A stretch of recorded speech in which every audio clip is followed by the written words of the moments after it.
ఎటువంటి నొప్పైనా సర్జరీ లేకుండా Indo British advanced pain clinic. Welcome to Telugu one news. నేను రూపానాదెళ్ళ. అందరికీ నమస్కారం. మనతో పాటు డాక్టర్ ఏఎస్ రావు గారు ఉన్నారు. ఆయనతో మాట్లాడదాం. సార్ నమస్కారం.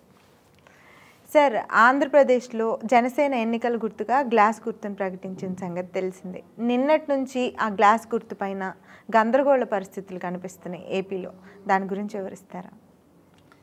చూడమ్మా, ఇప్పుడు జనసేన పార్టీ గత 10 సంవత్సరాల నుంచి లాస్ట్ టైం పోటీ చేసినప్పుడు కూడా గ్లాస్ గుర్తు అని చెప్పేసి అందరికీ తెలుసు. గ్లాస్ గుర్తు పైన అనేకమైనటువంటి ఏమంటారు పిక్చర్స్ కానీ అనేకమైనటువంటి వీడియోస్ కానీ చేయడం జరిగింది. ఇప్పుడు ఏమైపోయిందంటే ఎన్నికల నియమావళి ప్రకారంగా ఎన్నికల కమిషన్ రాజ్యాంగబద్ధంగా కాన్స్టిట్యూషన్ పరంగా ఇన్ని సర్టెన్ పర్సంటేజ్ ఆఫ్ ఓట్స్ ఖచ్చితంగా రావాలి. పార్టీలు ఎట్లుంటాయంటే కొన్ని రిజిస్టర్డ్ పార్టీలు ఉంటాయి.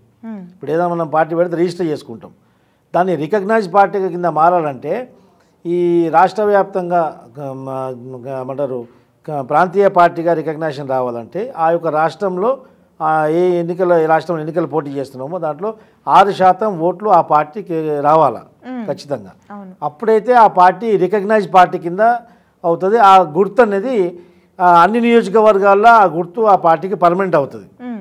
కాకపోతే కొన్ని దీంట్లో లీగల్ ఇష్యూస్ కూడా ఉన్నాయి. గతంలో ఎన్నికల కమిషన్ కూడా దానికి చూడాలి ఖచ్చితంగా. గతంలో 2019లో పోటీ చేసినప్పుడు ఆంధ్రప్రదేశ్ మొత్తానికి జనసేన పోటీ చేయడం జరిగింది. అప్పుడు కామన్గా గ్లాస్ గుర్తు చేయడం జరిగింది. అప్పుడు చూసుకుంటే ఒకవేళ వాళ్ళకు 6% ఓట్లు కానీ అప్పుడు పర్సంటేజ్ వచ్చింటే గిట్లా ఇప్పుడు ఖచ్చితంగా గ్లాస్ గుర్తు కూడా మొత్తం అన్ని నియోజకవర్గాల్లో ఆ గ్లాస్ గుర్తు కేవలం జనసేన పార్టీకి కేటాయించడం జరుగుతుంది. మరి ఏంది టెక్నికాలిటీ ఇష్యూస్ ఏమున్నాయో కానీ 6% ఓట్లు వాళ్ళకు వచ్చాయా లేవా, పరిగణలోకి తీసుకున్నారా లేవా అది కూడా తెలియదు.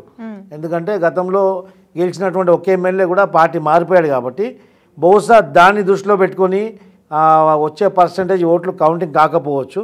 దానివల్లనే గ్లాస్ గుర్తును ఈరోజు ఫ్రీ లిస్ట్లో పెట్టారు. ఫ్రీ లిస్ట్లో అంటే ఎవరైనా ఇండిపెండెంట్గా చేసినా కానీ గ్లాస్ గుర్తుకు ప్రిఫరెన్స్ ఇస్తే వారికి ఇవ్వడం జరుగుతుంది. ఇట్ మీన్ జనసేన పోటీ చేసేటువంటి 21 నియోజకవర్గాల్లో అందరికీ గ్లాస్ గుర్తు వచ్చే అవకాశాలు ఉండవు.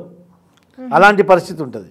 ఇది ప్రతిపక్షము అధికార పార్టీ యొక్క కుతంత్రం కూడా అనుకోవచ్చు, అది తంత్రంగా కూడా అనుకోవచ్చు. దీని వెనుక ఎవరైనా కుట్ర పంతున్నారా లేకుంటే ఎన్నికల కమిషన్కి ఏదైనా కమ్యూనికేషన్ గ్యాప్ ఉందా అనేది లీగల్ టీం లీగల్ ఎక్స్పర్ట్స్ దానిపైన విచారిస్తున్నారు. త్వరలోనే జనసేన పార్టీకి అన్ని నియోజకవర్గాల్లో కూడా గ్లాస్ గుర్తు వస్తుందని చెప్పేసి ఆశిస్తున్నాం. ఎక్కువ టైం కూడా లేదండి ఎన్నికలకి, ఇంకా ఎంత టైం తీసుకుంటారు? 2-3 రోజులు తేలిపోతుంది. ఎందుకంటే వాళ్ళకు కావాల్సినటువంటి ఓట్ల శాతం ఇంత ఉంది, నియమావళి ప్రకారంగా ఇంత శాతం ఓట్లు రావాలా, ఇంత శాతం ఓట్లు మేము ఆల్రెడీ మాకు వచ్చాయని చెప్పేసి వీళ్ళు చూపించుకొని ఎన్నికల కమిషన్ సాటిస్ఫై చేసుకుంటే ఒక ఆర్డర్ ఇస్తే సరిపోతుంది. అంతేగాని దాన్ని త్వరగానే చేస్తారు వాళ్ళు. ఎందుకంటే అందరూ తెలుగుదేశం పార్టీ లీగల్ ఎక్స్పర్ట్స్ కానీ బీజేపీ లీగల్ ఎక్స్పర్ట్స్ కానీ అందరూ టచ్లో ఉన్నారు కాబట్టి పవన్ కళ్యాణ్ గారికి ఏ విధమైన అన్యాయం జరగకుండా మోసం జరగకుండా తెలుగుదేశం పార్టీ కూడా వారి అండగా ఉంటుంది. తప్పకుండా.